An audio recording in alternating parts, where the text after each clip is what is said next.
Every 6th of February, the United Nations marks the International Day of Zero Tolerance for Female Genital Mutilation, FGM.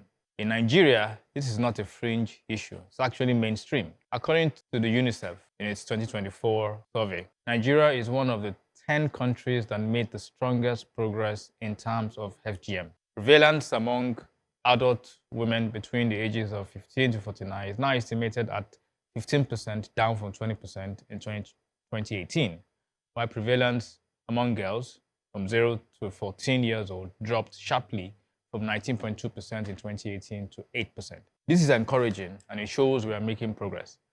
But don't get too excited. With Nigeria's growing population, a lower percentage doesn't necessarily translate to lower absolute numbers. UNICEF estimates about 20 million survivors of FGM in Nigeria, making it one of the highest globally. The truth is this: FGM is not just a culture issue, it's also an economic one. The health shock imposed on girls before they can even spell the word consent.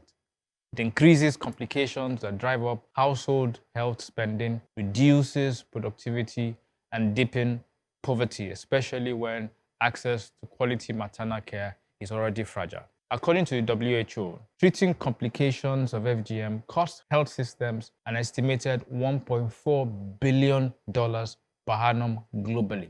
FGM is not also a woman's matter. It's a community matter. When a woman suffers avoidable childbirth complications with painful health consequences, it's not only a body that pays. The family pays. The family business pays. The economy pays.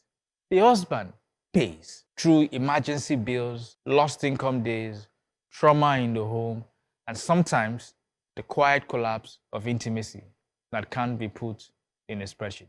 So if you're a man listening to me, this is not an accusation, it's an invitation. Stop outsourcing the conscience of your community. FGM thrives not because men support it, but because men are silent. If you're a mother listening, this is not condemnation. It's solidarity and the reminder that love should never come with a blade. On this International Day of Zero Tolerance, while we advocate for enforcement of laws, community accountability, and survivor support, we must also resolve unequivocally that no tradition is worth more than a girl.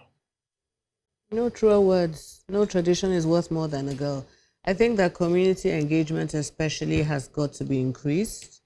I read some information a while back. I'm not sure if the exact data, but it was a suggestion that most of the women, the mothers who subject their children to this, are women that have a higher level of education than you would assume. They have at least a primary school education.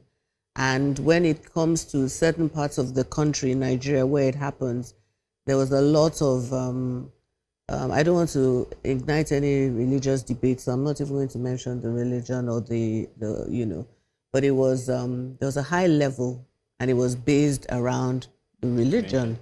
And it doesn't make any sense because there's nowhere where that is in any of the, the holy books.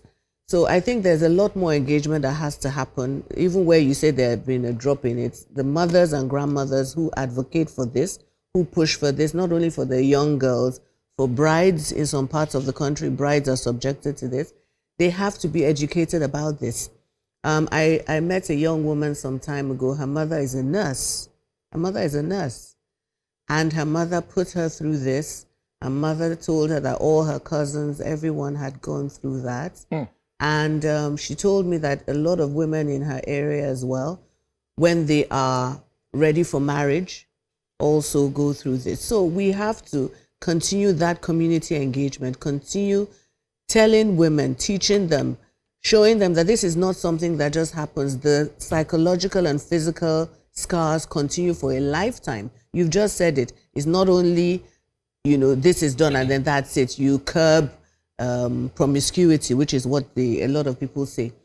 You subject a lot of women to deep psychological pain in future because in their marriages, intimacy is affected, childbirth is difficult or impossible, a lot of women die. There are just so many issues that we must focus our attention on bringing that education to women who might subject their children to this. It's just an ongoing process, and it's not culture.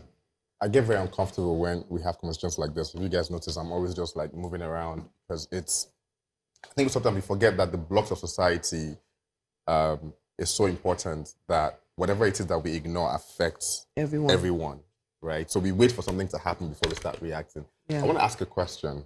What is the right age for marriage for women in Nigeria? What does the law say when it comes to how old you need to be to get married?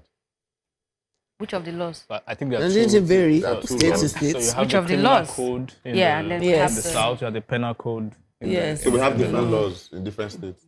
Different criminal codes, yes. really, that, We still have that Sharia law govern too. stuff like that. In different states, yeah. So, but isn't that a problem? Of course, it is a big problem. it is. Of course it It's a huge problem. It's a problem. All of these things is exactly, so it's like I've said this thing before, we always address the symptoms Yes, and we ignore the cause. That's our problem in society. Yeah. And if we really want to address the cause, it begins with information, like you said. I've said this again on this table before. Men are not thoughts about women. Women are not thoughts about men. There's so much we do not know about women. There's so much we don't know about cultures and what women go through. And there's so much women don't know about men. I feel like that, it begins, if you want to make change on top, it begins from the bottom. It begins from the current age that we have. How do we imbibe all of this information into our curriculum?